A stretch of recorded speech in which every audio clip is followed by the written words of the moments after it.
Okay, hello everyone. Welcome to NEET UG in 10, brought to you by An Academy, जो कि है India का largest online learning platform.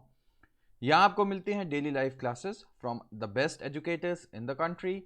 Live test and quizzes में आप participate कर सकते हैं, जिससे आपको पता लगेगा आपकी करंट स्टैंडिंग अपने कंपिटिटर्स के बीच में। हमारे जितने भी कोर्स हैं they are strictly to the syllabus and बहुत अच्छे से प्लान किए गए हैं।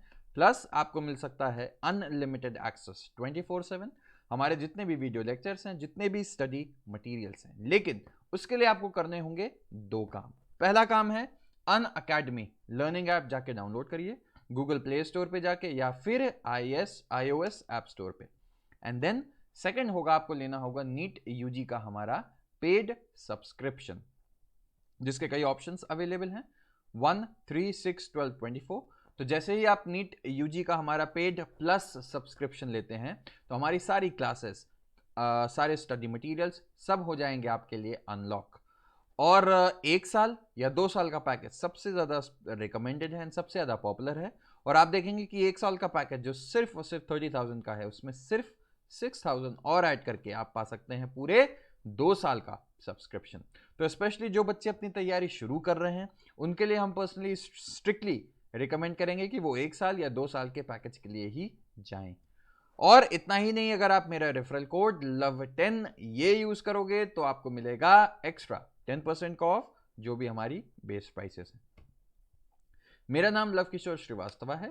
मैकगिल यूनिवर्सिटी कनाडा में एज अ रिसर्चर मैं समय काम कर रहा हूं। तो आज हम क्या डिस्कस कर रहे हैं, आपको सबको पता है कि PYQs डिस्कस कर रहे थे, मॉलिक्यूलर बेसिस ऑफ इनहेरिटेंस के। पार्ट 3 हो गया था, तो आज स्टार्ट करेंगे हम पार्ट 4 से। चलिए तो देखते हैं पहला क्वेश्चन क्या है। The 3' to 5' phosphodiester linkage inside a polynucleotide chain serve to join। ठीक है, तो इसमें बहुत से बच्चे कंफ्यूज हो जाते हैं कि सर ये तो हाइड्रोजन बॉन्ड होनी थी। ध्यान से सुनो, कंफ्यूज मत होना कभी भी इन सब बातों में। तो अब बात आती है कि अगर एक न्यूक्लियोटाइड ये है, ठीक, आप सबको पता है शुगर वुगर जो बनी है, मैं पूरा डिटेल स्ट्रक्चर नहीं बना रहा हूं, ठीक है। क्या होता है यहां 1, 2, 3, 4 और यहां से होता है एक और कार्बन जो होता है 5। ठीक है, ये चीज तो आप सब जानते हैं। बेसिकली अगर आप बात करेंगे एक न्यूक्लियोटाइड की, ठीक, जो न्यूक्लियोटाइड डीएनए की स्मॉलेस्ट यूनिट है, उसमें क्या क्या चीजें होती हैं ये ध्यान रखना। एक होती है राइबोज शुगर, ठीक है, और क्या होता है प्लस, याद करो, राइबोज या डीऑक्सीराइबोज, डिपेंड करता है डीएनए है या आरएनए है। तो बेसिकली ये सब होती हैं 5 कार्बन वाली शुगर। फिर आता है एक फॉस्फेट बॉन्ड, फिर आता है एक नाइट्रोजनस बेस जो हो सकता है या तो प्यूरीन या तो पिरीमिडीन। ठीक, AGCT सब पता है आपको, ये उसकी डिटेल्स में मैं नहीं जाऊंगा। तो होगा क्या, यहां पे आके जुड़ गया नाइट्रोजनस बेस। ठीक, कौन सी बॉन्ड बनती है यहां पे, ग्लाइकोसिडिक बॉन्ड बनती है, ये ध्यान रखना। अब ऐसे ही एक और पड़ा हुआ होगा यहां पे, ध्यान रखो, ऐसे ही तो एक और बगल में रखा हुआ है। यहां पे C जो 5th पोजीशन वाला है, यहां पे फॉस्फेट बॉन्ड आ जाती है और इस 3' पे प्रेजेंट होता है OH। इनके बीच में बॉन्ड बनती है और एक पानी निकल जाता है, इसीलिए ये 3 है, ये 5' पोजीशन। देखा, तो 3' और 5' के बीच में बन रहा है ये, और 2 न्यूक्लियोटाइड के बीच में आपस में बन रहा है। तो यही आपस में जुड़ जुड़ के एक स्ट्रैंड बनाएंगे डीएनए का। ऐसे ही इसके सामने एक और स्ट्रैंड डीएनए का बनेगा और ये दोनों स्ट्रैंड आपस में जुड़े होंगे हाइड्रोजन बॉन्ड से। तो अब कंफ्यूज मत होना, ये जो एक सिंगल स्ट्रैंड दिख रहा है इसमें एक न्यूक्लियोटाइड ये है, एक न्यूक्लियोटाइड ये, एक न्यूक्लियोटाइड ये आपस में जुड़े हुए होते हैं 3' 5' फॉस्फोडाइस्टर। तो आंसर क्या हो गया इसका, 1 न्यूक्लियोटाइड विद अनदर न्यूक्लियोटाइड। चलो, which one of the following statements about the particular entity is true? क्या centromere is found in animal cells which produces ester during cell division? बिल्कुल गलत बात। ठीक, सेंट्रिओल्स सुने होंगे आपने। सेंट्रोमियर क्या होता है, 2 जो क्रोमैटिड होते हैं ये आपस में जहां जुड़े हुए होते हैं, दिस इज सेंट्रोमियर। ये जुड़ता जरूर है, जो एस्टर फाइबर्स बनते हैं, स्पिंडल फाइबर्स बनते हैं सेल डिवीजन में, लेकिन ये नहीं बना रहा है, ठीक है। अब इसी में भी याद रखो, दो पार्ट होते हैं जिसको बोलते हैं काइनेटोकोर्स, ठीक है। तो टेक्निकली काइनेटोकोर से जुड़ा हुआ था, ये हम सबको पता है। The gene for producing insulin is present in every body की सेल।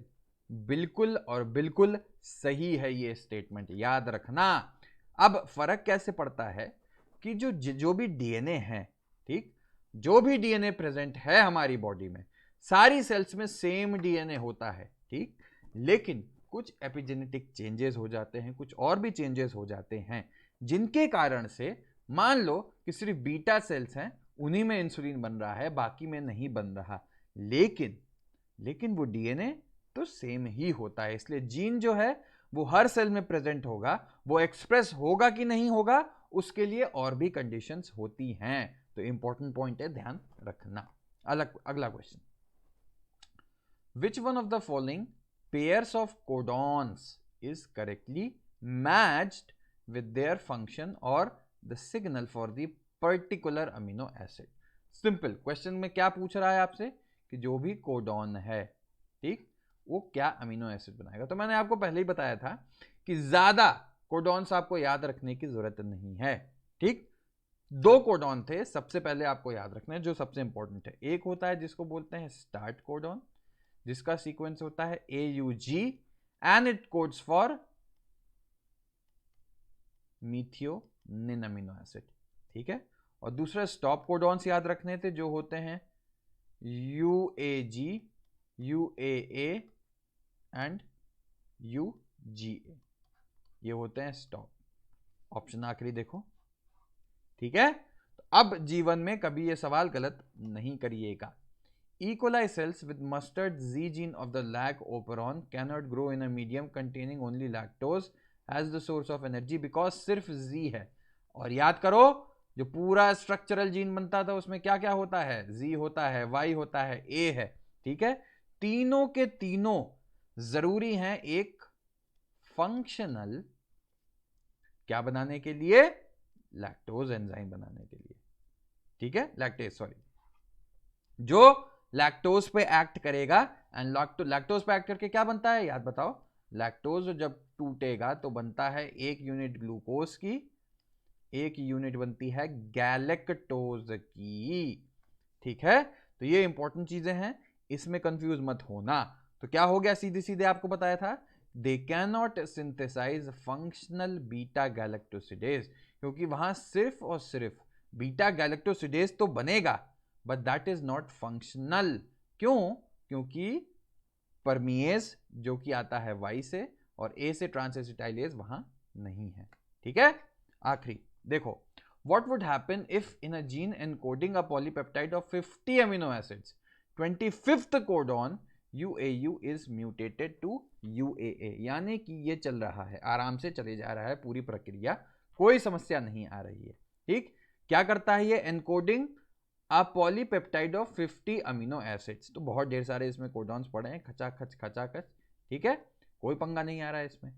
अब बात आती है कि पहले 24 तो ठीक है, जो 25th वाला है यहां पे ऐसा म्यूटेशन हो जाता है कि ये हो जाता है UA और A, ठीक है। अब याद करो, आपको अभी क्या बताया था, चाहे UAG हो, UAA हो, UGA हो, इनका कोई tRNA नहीं होता, यानी इनको बोलते हैं हम स्टॉप कोडॉन, ठीक है। तो जब भी हमारा ट्रांसलेशन हो रहा है, खचाखच यहां तक होते चले जा रहा है। ये 24 अमीनो एसिड्स, क्योंकि 24 कोडॉन्स जो हैं ये सब सही हैं, जो 25th कोडॉन है ये गड़बड़ा जाएगा। और सिंस एक कोडॉन एक अमीनो एसिड देता है तो 24 कोडॉन तो सही है ही ना, तो यहां से 24 अमीनो एसिड की एक पेप्टाइड चेन मिल जाएगी, ठीक। तो आंसर हुआ इसका ए, सिंपल भाषा में, ठीक है। तो आई होप कि वीडियो पसंद आया हो। वीडियो पसंद आया तो लाइक करो, कमेंट करो, सब्सक्राइब करो, और love10 जो मेरा रेफरल कोड है ये यूज करके अनअकैडमी पे सब्सक्रिप्शन लेंगे आप प्लस का, तो आपको मिलेगा extra 10% of. And thank you इस लेक्चर को सुनने के लिए, मिलते हैं नेक्स्ट लेक्चर।